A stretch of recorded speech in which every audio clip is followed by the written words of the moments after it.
changed over the last year since the pandemic arrived. We're living very different lives, and I think all of us will know somebody either through work or through in our personal lives that has had COVID. London has had 2 waves of COVID, one last spring, and we're in the middle of one now. Yes, it's scary.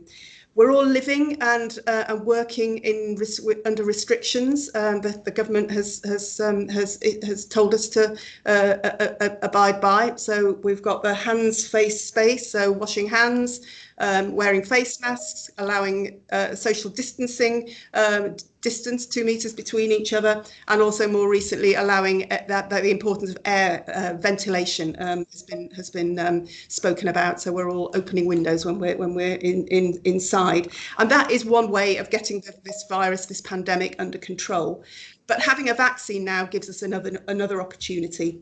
So in London, since the beginning of December, we've immunised around 500,000 people against COVID.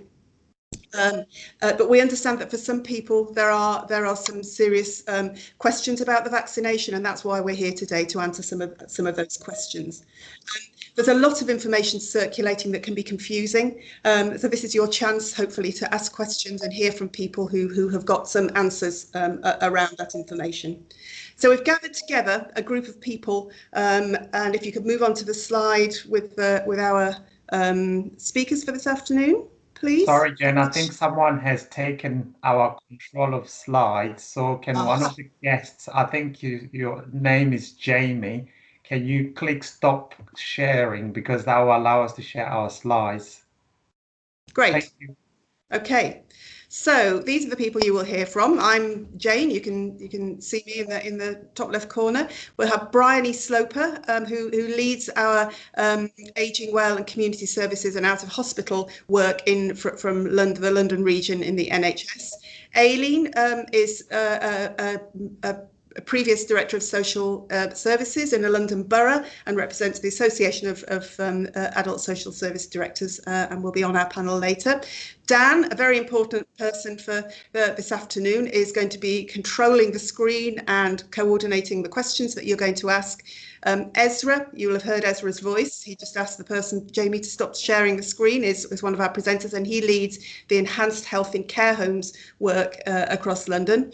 We've got Nina Shah, who is a presenter and chat monitor and works in our communications team, and John Winter, who is also part of our communications team. So there are others too that you will be hearing from, but here is a selection of the people we've gathered together this afternoon. So if you could move on to the next screen, please, Dan. And I wonder if I can hand over to either Nina or John just to talk about how we're going to coordinate questions. Yeah, thank you, Jane. So just in terms of the questions, if you could please, throughout the presentation, please put your questions in the chat, and we will pick them up as we go along, and then we have left time at the end in order to go through those questions. So if you could please do that throughout, that would be really helpful. Also, just a quick reminder that this webinar is being recorded, and the recording and the slides will be sent out to everybody following the session. If I could please also ask, because the session's being recorded, and because you're going to get the recording and slides afterwards, we ask that you don't take photos of the slides or share them on social media. This webinar has been put together for the attendees, so we would appreciate it if it was kept within the people within this group. By all means, please do share the slides with your colleagues, but if you could not put them on social media, we would appreciate that. Thanks, Jane. Great, thank you, Nina. So this is the plan for the next hour or so. I will stop talking in a minute and introduce Ezra, who will talk about vaccine hesitancy, which is a phrase not many of us have heard about until very recently, but that it's a thing. And so straight away, I will ask Ezra to come and start his presentation. Thank you. Thank you, Jane. I'm not going to take long on this, but we just wanted to give you a bit of a context of what is vaccine hesitancy. And as you can see from our picture, we have a whole range of people, between people who accept without any questions, and then we've got people who completely refuse, not want to get involved. And hesitancy is everything else in between, where some people might accept, but they're unsure, or some people might accept some of things, but there might be a delay, or they might refuse some. And then there's people who refuse, but they're unsure of what's happening with that. And this can be quite complex, and there could be very different, a number of reasons why this might be the case. Next slide, please. So to make it more focused, it normally falls into three areas, which is confidence, complacency, and convenience. And in terms of confidence, there might be low levels of trust, especially we're talking about vaccines and in how they're being delivered, or sometimes is not trusting those who are delivering the vaccines. Sometimes it could be the perceived risk of, well, I'm not going to get COVID, or, it's not going to affect me. And we call that complacency. And sometimes there could be things like how you're able to access and whether you be able to accept the service that are giving it to you. Next slide, please. These are some of the things that people will say, am I going to get sick after getting a vaccine? Why are vaccines necessary for everyone? And these are kind of things that just helps you to realize what hesitancy is. Next slide. Public Health England did a research to check the willingness of people being vaccinated in UK households by ethnic groups. As you can see, the highest was the Black and the Black British, followed by the Asian, which includes Pakistani or Bangladeshi, followed by the mixed, and then any other white background, etc., etc. We just wanted to show you a picture of what the current situation looks like at the moment. And I think it's changing as well. And some of the themes that came up include misinformation, some people worrying that the vaccine might change their DNA, it might impact on the fertility, there might be microchips in it, and some family have got friends, they might be pressuring some of their staff. You'll notice now and again we will say staff and residents because we're hoping this webinar will be enabling staff and residents in care homes to get their vaccines, but we're also aware that it might also help family members and members of the community.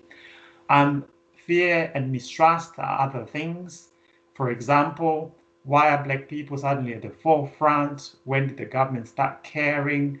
And there's been importance of talking to staff as within their communities, and I'm sure you'll hear something within this webinar when we come to that section around faith communities.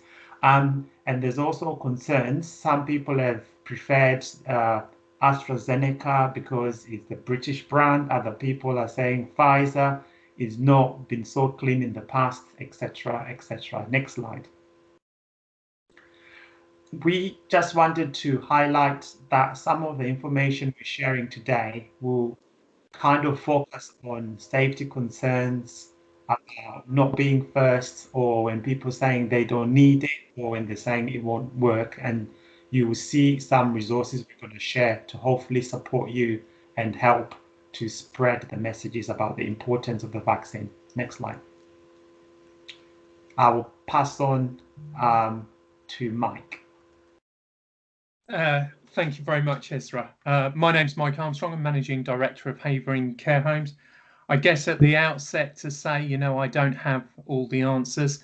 I'm on the journey myself in making progress and hoping that there'll be stuff not just that I give about our experience, but also that I take away for my own homes as we seek to get as much as the workforce as possible to take the vaccination. Next slide. So this is just one of my workforce to let you know that normally about 20% of our workforce take up the flu vaccination. In regards to our residents, it's about 90% take up the flu vaccination. Already we're seeing a pretty similar format with the residents, so about 90% again have taken up the COVID vaccination. And so when we were looking at the issue around staff, I saw it more as a change management issue. It's much more about hearts and minds rather than necessarily being vaccinated. This particular individual didn't have the flu vaccination, wasn't inclined at the outset to have the COVID-19 vaccination. And through conversations, through reading the information that we shared with them, and through reassurance, I guess, of people like myself going first, they've then gone on and been vaccinated. Next slide, please. So the approach we took as an organisation, I guess, was based on 20-20-60 split. So you'll have 20% of people normally who will come on board with something, will adopt it very quickly. And therefore you will need to do very little work with them to get them to be vaccinated.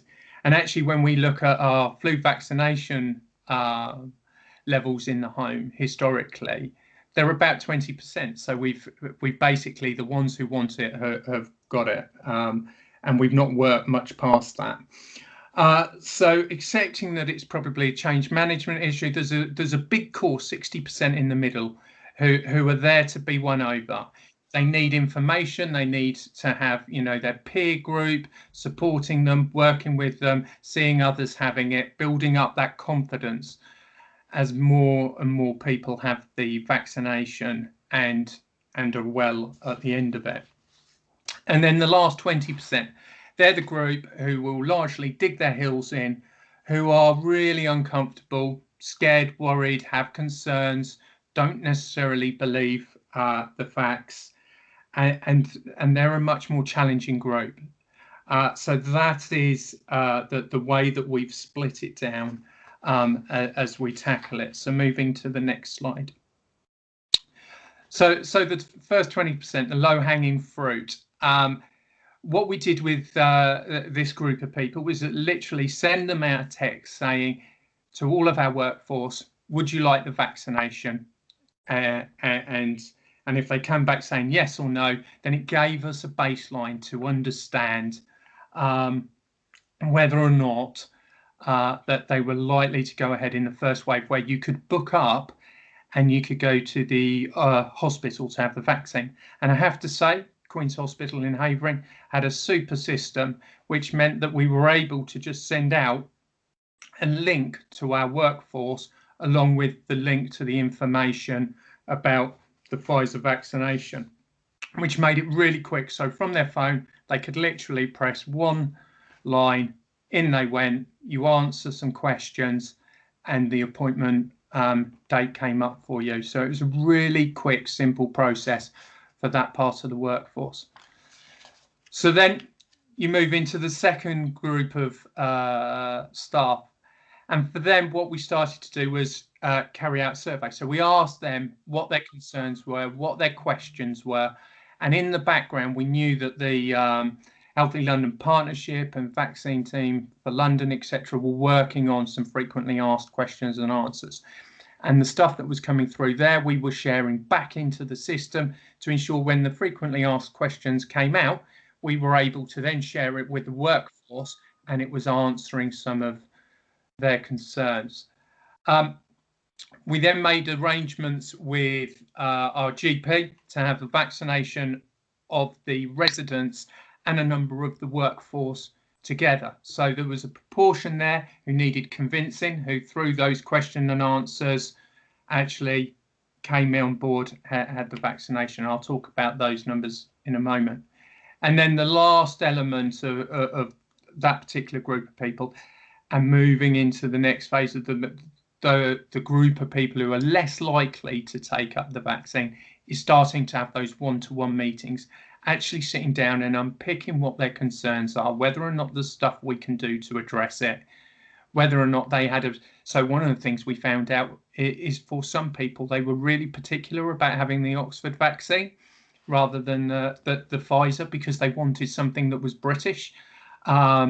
so they were really helpful, and some of those meetings still continue, because this is the part of the plan, if you like, where we are at the moment. So if I just move to the next slide, and this is the next stage. So literally this week we've just announced to the workforce all those who have been vaccinated as a thank you will receive £100, along with anybody who obviously can't have the vaccine for health reasons.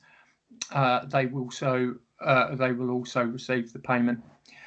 We're now going to give them a bit of time and space to look at more evidence, to speak to their communities, to talk to their friends, to realise some of the peer pressure, and to see actually how people are doing. That our residents aren't becoming ill through the vaccine, that our staff are fine. One of the big concerns for the workforce in our organisation was, will I be paid if I'm ill? So one of the things is we said, you know, if you're ill for a couple of days after, of course we'll pay you. It is much more important for the collective that you're vaccinated. And then the next stage will be, we will offer the vaccine again, either through the hospital or through the GP. We've got a super GP that we deal with in our homes, or a couple of GPs that we deal with in our homes, and they've been really supportive, saying yes, they'll come in when they do any new residents, then they'll also be happy to continue to support the workforce. So moving on to just I guess an example of one of my homes and what we've seen. So Upminster Nursing Home, we've got 44 staff. So going back to the if you like, the green, the 20%, the first 10 staff, including myself, booked up within the first 3 days. That was 23%, in fact. So it's slightly better than perhaps I would have anticipated. And I think actually, as leaders, it's really important for all of us to take the lead, to go and be vaccinated, to then go into our workplaces, which is one of the things I did the following day, to go and see the workforce, so they could ask me questions and question about what it was like. And again, really, one of the really good things about the hospital in our area was they released a video which we could share with the workforce. So just showing them what would happen during the process, where they would go, and give them reassurance that actually, whilst it was at the hospital, it wasn't in the hospital, which certainly for our workforce was really important. Then when the GP visited the home to vaccinate the residents, another 14 of our workforce came on board and were vaccinated. So that gave us over 55%. We've got a further 8 staff, 4 of which have already said they want the Oxford vaccine, which our GP now has. So they will be vaccinated. And we've got a further 4, which is an issue I know across London, where there's such high levels of transmission now that we have to wait 28 days for certain staff to be able to be vaccinated once they've had COVID themselves. And that leaves us all to play 4 on 12. There's conversations going on constantly. But I think the thing is this is about hearts and minds and not arms. It's not about just me. Actually, we really need the support of the community and for friends and family to encourage it as well. One of the real challenges we're seeing is 10 out of 12 of our BAME staff have refused to have the vaccination at this point. And it's a worry, because potentially they're also the group at greatest risk. And ultimately, like every employer, we want to protect our workforce. They're hugely important to us. So yeah, that's my presentation. Moving on. Thank you very much, Mike. We'll move on to another example of really good work in Lennox Care Home, and I'd like to introduce Dio. Thank you very much, and good afternoon, everybody. I am a deputy manager at Lennox House Care Home in London, and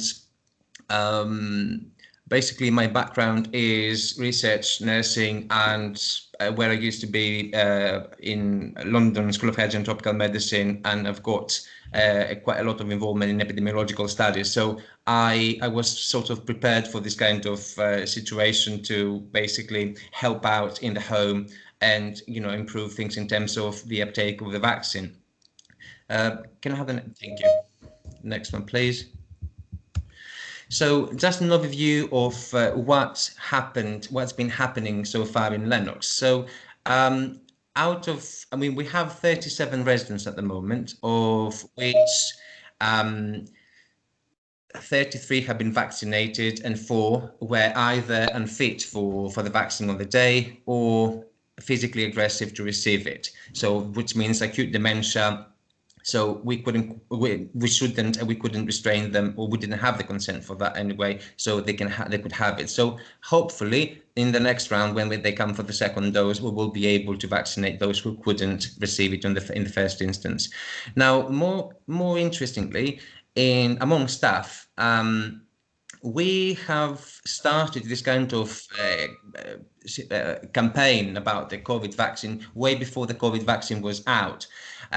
That was a momentum that we generated and sustained from the flu vaccine campaign. And I think it is important for you to use every opportunity you have to be able to weigh up, you know, opinions across your home, across your organization. And especially, I mean, if I go through the vaccination strategy and then the critical success factors. So we were convinced that the only way forward is to lead by example. So we were the first ones basically to, you know, to get the vaccine along with the home manager, Joe Nichols. And then we used all those, we used multiple communication channels. As you know, the power of social media is immense, and it's such a waste of resources if you don't don't use this kind of free to use really opportunity to promote your work and to promote really good practice. So, and it is important to understand each individual, because everybody is different. We cannot just say, here is the vaccine, you all must have it. You need to listen to what they actually have to say. You need to see your staff as individuals. As I say, we generated and sustained a momentum from the flu vaccine campaign. And in your home, in your organization, there are absolutely people who actually form opinions, people who can influence things across the home or your organization. And then what we felt that we were missing is the awareness activities about COVID, which is, the situation is quite dull, and the news are not particularly happy. So I think what we're missing on at the moment, we have been missing, is fun, something that to keep us, to keep the morale up. Then with regards to the factors that we thought it is important, we thought that helped us a lot to succeed, is to know your staff, to own the campaign, which means make it yours, just grab it and just go with it. Engage all stakeholders, every little helps, such as family members and relatives, managers, directors, other deputies, people who marketing department, local authority, everybody, every little helps in this case. Repetition and consistency. It's not only enough to repeat the message, it is actually to be consistent, because you cannot put out there conflicted messages. You create confusion.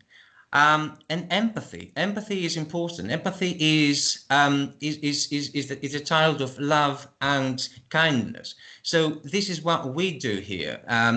Care is exactly that.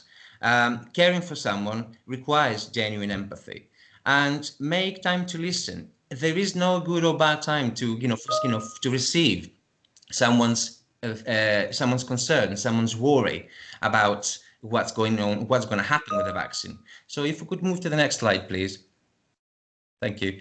So knowing your audience or your staff, I think it is important for you to know the education background of your staff, its cultural background, religious boundaries and background, family circumstances, friendships at work, and frictions sometimes that are always there. and life experience of your staff, because you have really young staff. We have they are born in 1999, so we have one who is born in 2000. So you see how young they are, and maybe unable or scared to understand in depth what's going on with the vaccine, the COVID vaccine, the COVID situation, and the pandemic in general. And obviously, we have really old staff, old school staff, in terms of born back in 1959, 1955. So there are people who bring a lot of life experience. You can hold a different conversation with someone who is that grown up. Can we move to the next slide, please? Thank you. So when I said own the campaign, I meant to make it yours. See the COVID campaign as basically as if your success, all your ambitions, all your goals as a manager, as a deputy manager, as local authority, that depend on that, on how good or how well this campaign will go. As I previously said about generating and sustaining momentum, use every opportunity from similar campaigns. We knew that the vaccine, the COVID vaccine was coming.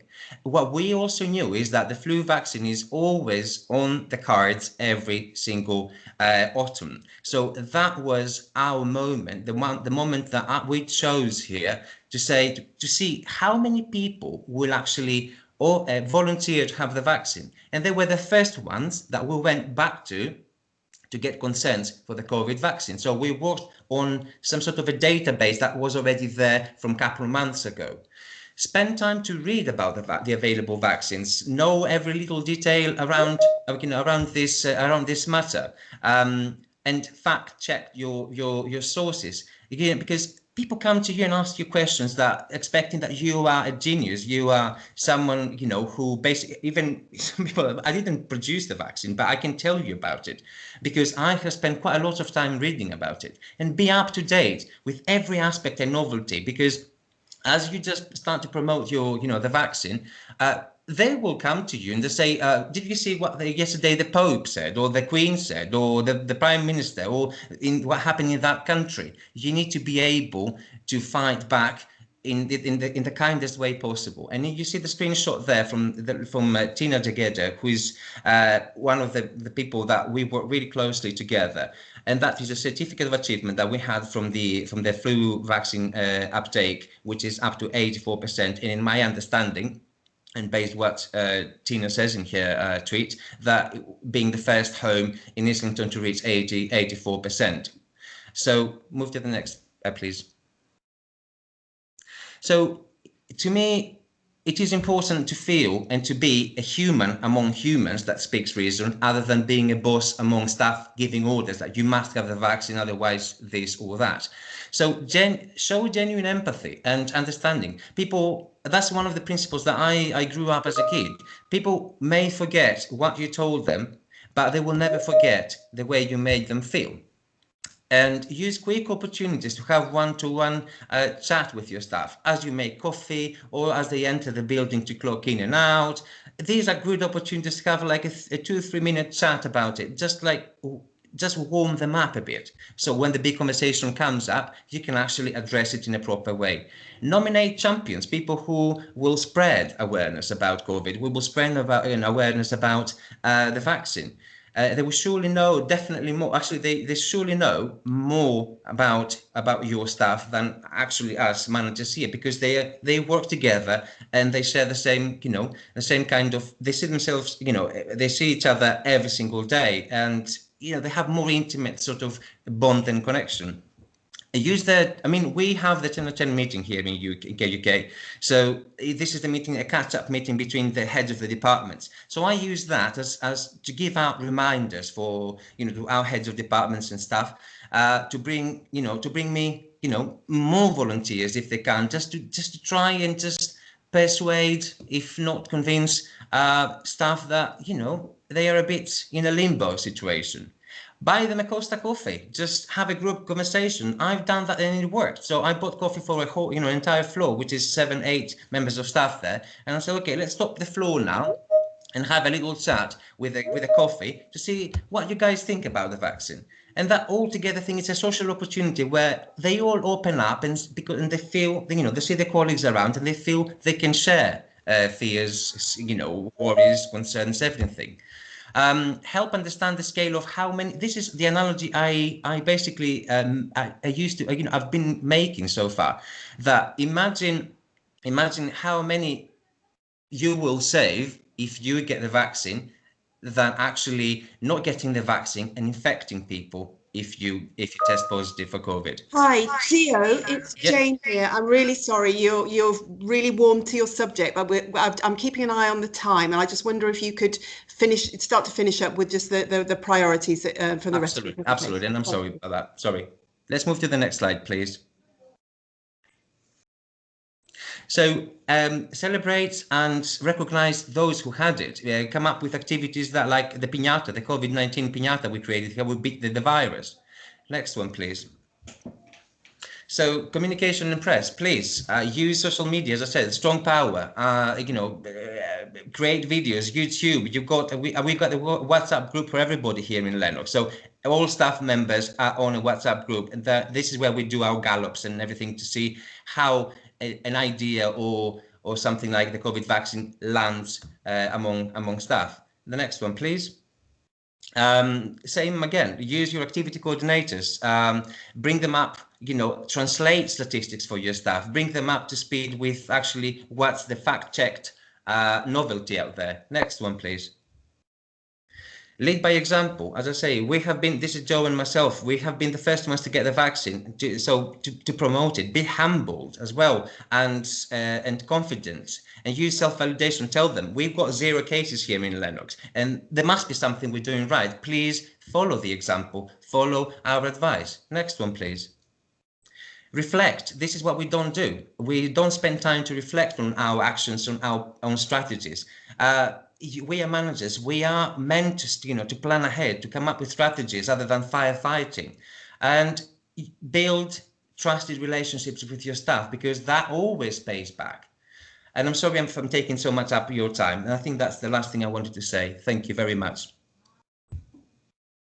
Really good. Thank you so much, and some really good ideas perhaps for promoting the vaccination in your care homes.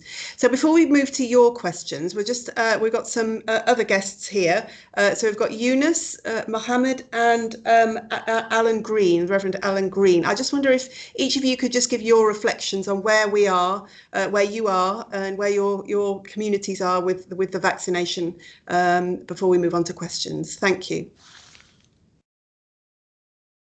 I think I'll start, or Dr. Mohammed Wajid.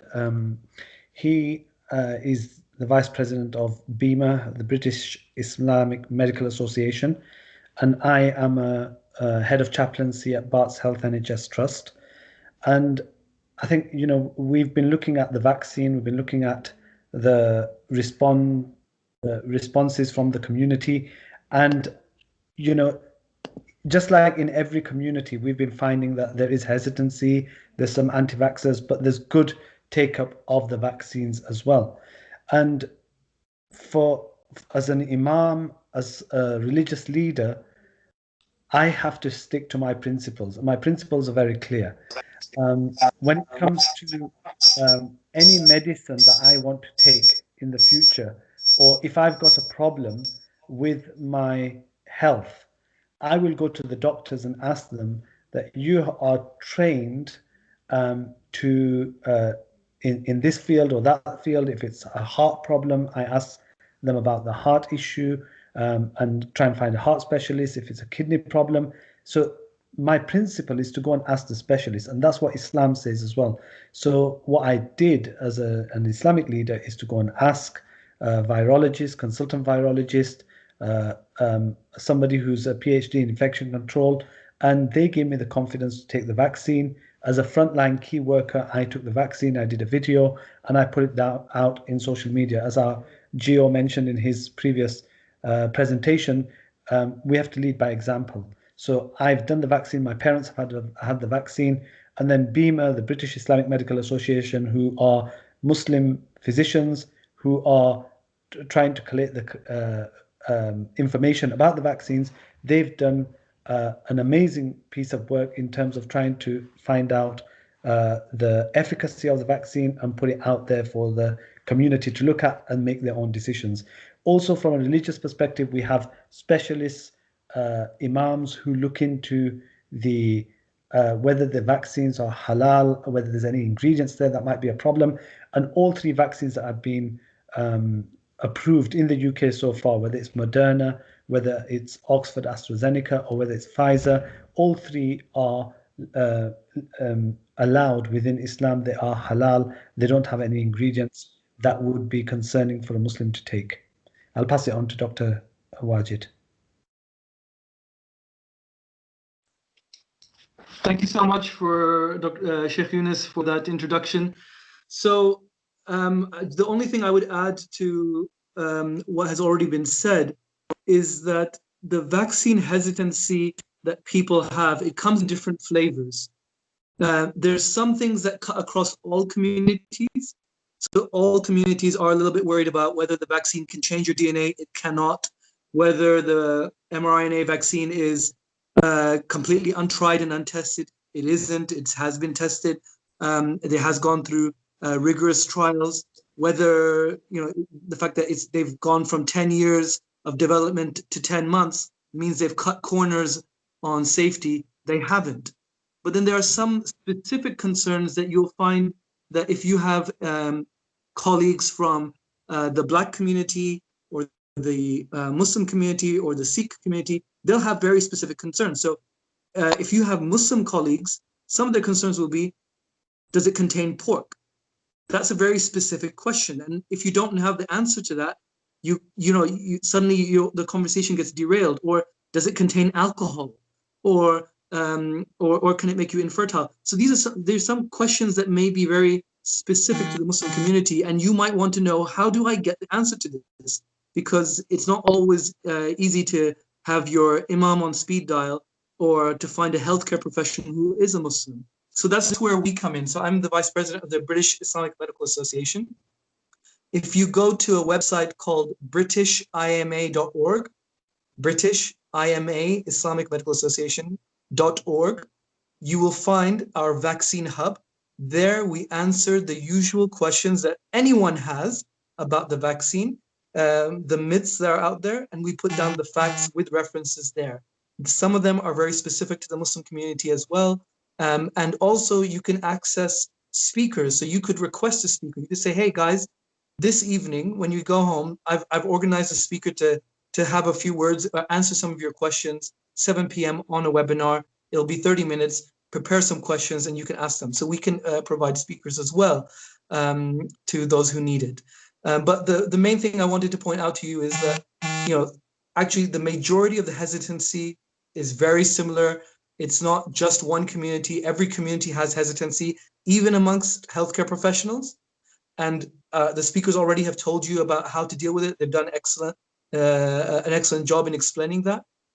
When it comes to specific questions, then there are specific resources available. One of them for the Muslim community is the British ima.org website that you can go to. It's got a vaccine hub there, lots of webinars, lots of information. So you can signpost them in that direction. And if you have any further questions, please do ask in the chat. We're here to answer them. Oh, and I just want to say hello to all the Havering nursing homes because I'm one of your local GPs. Great. Sounds like you're doing a good job there from what Mike said. You could put the British IMA email in the chat box, perhaps, if people wanted to take that. That could be helpful. So before we move on to your questions, thank you very much, Mohammed. Before we move on to questions, I'd just like to invite Reverend Alan Green just to give his views on what's happening at the moment. I have only a small contribution to make at this point, as time is getting on. From a religious perspective, I hear some people saying, out of their religious faith, that God will protect us. Yes, I think that's right. God will protect us, and God protects us through the vaccine. There is a collaboration in creativity between the work of God and the work of our scientists and the work of human beings in general. And the way, from a religious perspective, that we will be protected by God is by taking the vaccine. Thank you. That's very clear, Alan. Okay, so I've seen a couple of questions about how the questions already in the chat box are going to be answered, and that this is an opportunity for some of that to happen now. We've got our panel, and you can see the people on the screen there. So we'll start by going through some of the questions that have been asked, and I think my communications colleagues are going to ask the questions on behalf of the people who've asked them. Yep, thank you very much, Jane. So I'm just going to go through these in the order that I'm seeing them. So there's a question about, is there any information to share with women of childbearing age who have concerns about fertility? I did put a link in from Public Health England, which is one of the resources that we've got. So I did put that in the chat. If we just want Helene or Liz just to briefly give that a response to that. Shall I answer that, Helen?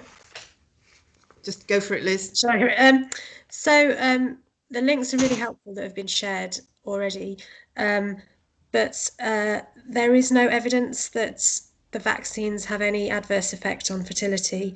And in fact, lots of providers of fertility services are really encouraging people to have the vaccine and are pointing out that it's better to have the vaccine to reduce your risk of becoming unwell in pregnancy when that occurs, rather than deferring until later. Thank you very much, Liz. Okay, and the link is there is a link there for you to look at. The next question, please, Nina. So one from Jessica, who is taking responsibility on carrying out mental capacity assessments on clients who cannot consent, and is there an agreed protocol? Thank you very much. I wonder whether Aileen would like to answer that one.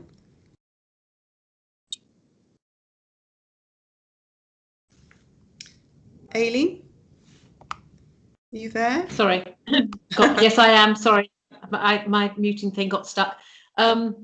Yes, we have had another similar webinar on consent, and again, we'll put it into the notes for you of the advice of what to go through. There are pro formas and advice about the consent process, and it is important that care home managers and GPs who are working with homes are working to that process. But I know a number of homes have kind of carried out consent very satisfactorily. So I think probably rather than take up too much time, we kind of share that information with you. Okay, thank you very much, Aileen. Good, hope that answers that question. What's the next one, Nina? So when are the service users and staff living and working on supported living services, when will they be informed of when they can have the vaccine? Thank you. So I don't know, Helene or Bryony might be best to answer that. I think Helen's stuck on mute. Oh, okay. So I'll just wait and see if she can get off and come back to it, just so she can give the latest position in relation to that question, because I imagine it is very, very soon. Okay, so should we move on to, we'll come back to that, and whoever asks that question, if I forget, please shout out. Should we move on to the next question? Yeah, from Belinda Griffiths, what support is in place for staff suffering serious side effects? And what about, what is the issue around long-term side effects? Okay, so there's two questions there, really. Should we, Aileen, what's the question about support for staff who get side effects following the vaccine? I think there's Mike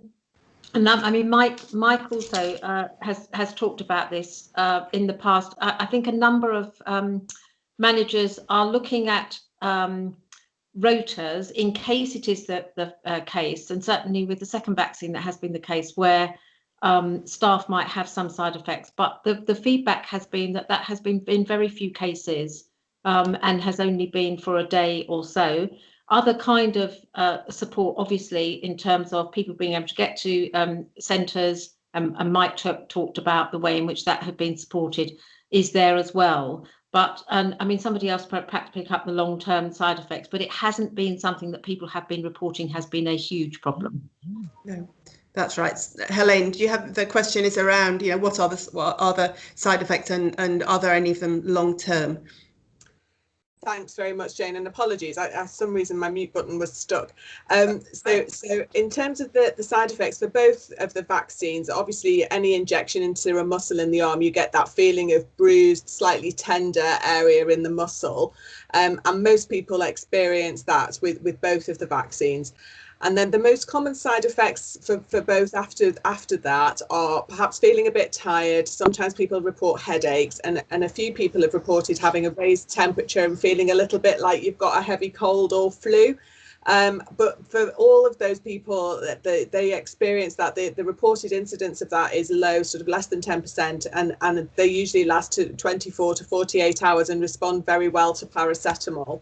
And because the vaccines are new, obviously we only have information about what we know so far from when they've been created. So in terms of long-term impacts, we don't have up-to-date data, but because some of the vaccines are very similar to vaccines that have been used previously with other situations and other infections, we're not expecting that there will be long-term impacts or side effects. Great, thank you, Helene. You may have heard the question that we skipped over because you couldn't come off mute. It was one around supported living homes, so not currently included in the care home bracket, but is there any update on when they will be? Yeah, so because the cohorts have been expanded and it's including the clinically extremely vulnerable, we are able to start vaccinating people in that cohort. So what I will do, if it's helpful, is I'll cut and paste in a moment the advice from the Green Book into the chat, and then people will be able to see that clearly. That's great. Thank you, Helene. No okay, problem. Nina, shall we move on to the next question? Yeah. So do we need to continue with weekly testing after having the vaccine, the first and second doses? Right, I'm looking to Helene and Liz for an answer on this one. Sorry, I was just looking at the Green Book. So was there a question about testing after the vaccine? Yes. Yeah. Yes, we need to carry on because at the moment everybody is still on a journey with this, and so you need to carry on with your hands, face, space, your care when you're meeting colleagues or people outside, the restrictions, following the national restrictions, and still following national guidelines about testing. We need to continue until we hear otherwise. Great. Again, very clear. That's good. Thank you, Helene. Nina. For staff who are shielding, can they stop shielding after they've had the vaccine? Let's ask Liz. Oh, Helene wants to come in. Straight away. Sorry. No. Just a quick no. I would say no. Right. Thank you. Thank you. So next question. So if staff decline the vaccine, do we still need to respect their choices in choosing not to have that? So who would like to answer that? Liz, what's your view on that?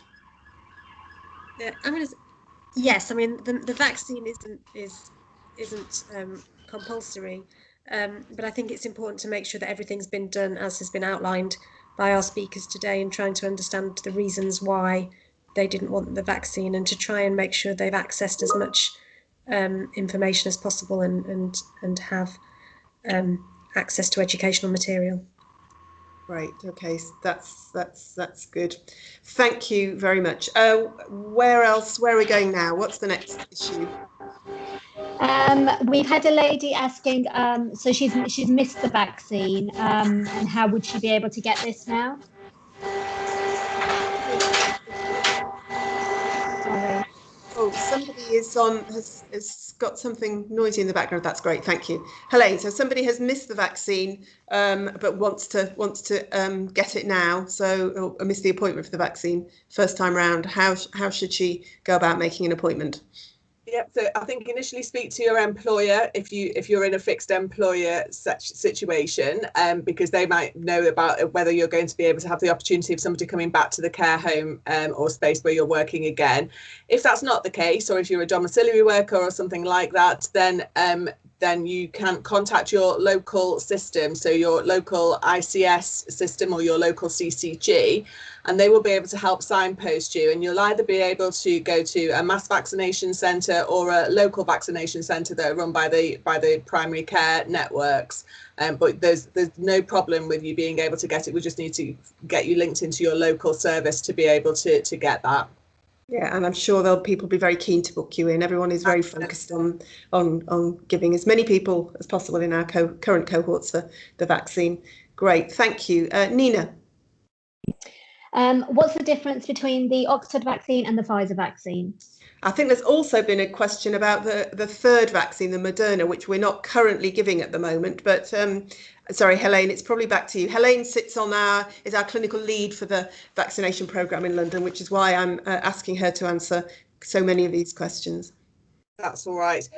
So they work in slightly different ways. The Pfizer vaccine has been produced by developing a way of mimicking the protein within the virus our body, so that we can give that into the body, and then it's able to the body's able to develop a response so that when it comes into contact with the virus, that it's able to sort of recognize it and to be able to say, I know what that is, I recognize that bit of protein, and therefore I'm able to fight that infection off.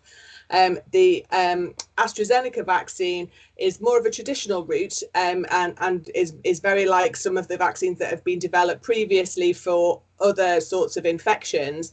And again, that was one where you've got an inactivated virus. So it's not a virus that can carry on to infect, but it's an inactivated virus that's injected into the body.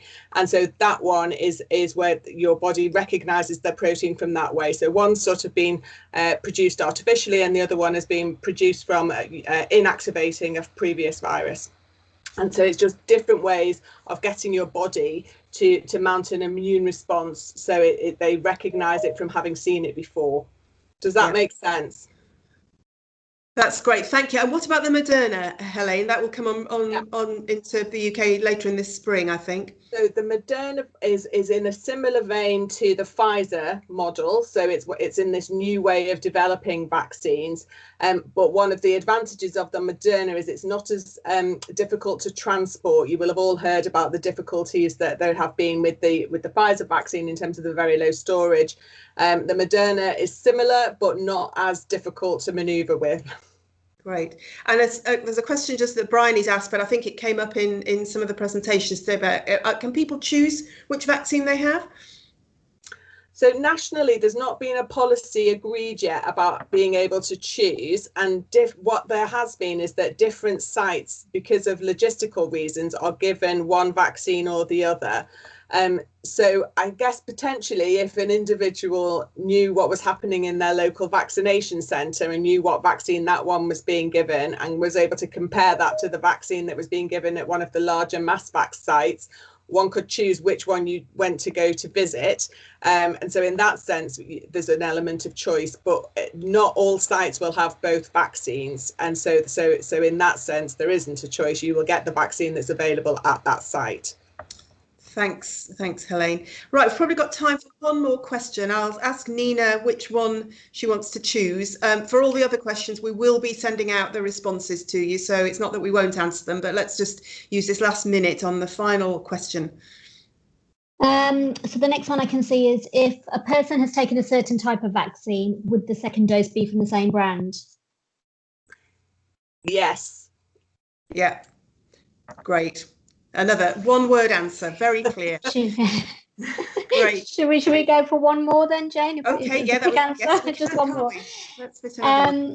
So staff are worried about the gap between the first and second dose due to the changes made by the government. So if we could have an opinion on that, that would be great. Helene, Liz, who's? I'm happy to. I'm conscious I'm sort of jumping in, and Liz is here as well. I don't know. I'll let you go, Helene. I think, yeah, you can probably answer that better than me. Okay. So thank you. So in terms of the gap between the first dose and the second dose, the JCVI looked at a lot of evidence and also looked at a lot of the evidence JVCI. sorry, you're absolutely right to pull me up on that. I do apologise. That's the Joint Committee for Vaccinations and Immunisations. And they are a group of experts in immunology, so looking at how our bodies fight infections, as well as experts in public health, experts in vaccines and vaccine development. And they look at all of the evidence and research that's been going on, not only in those particular drugs, but in all of the trials that are going on all around the world. I think there's around about 150 vaccine trials in operation at the moment. There's a huge amount of research going on. And they were also able to have early sight of the information that was being made available through the Oxford vaccination. And so that's been helpful to them in being able to see evidence about the trials that were done. And they were tested on using different durations of gap between each vaccine.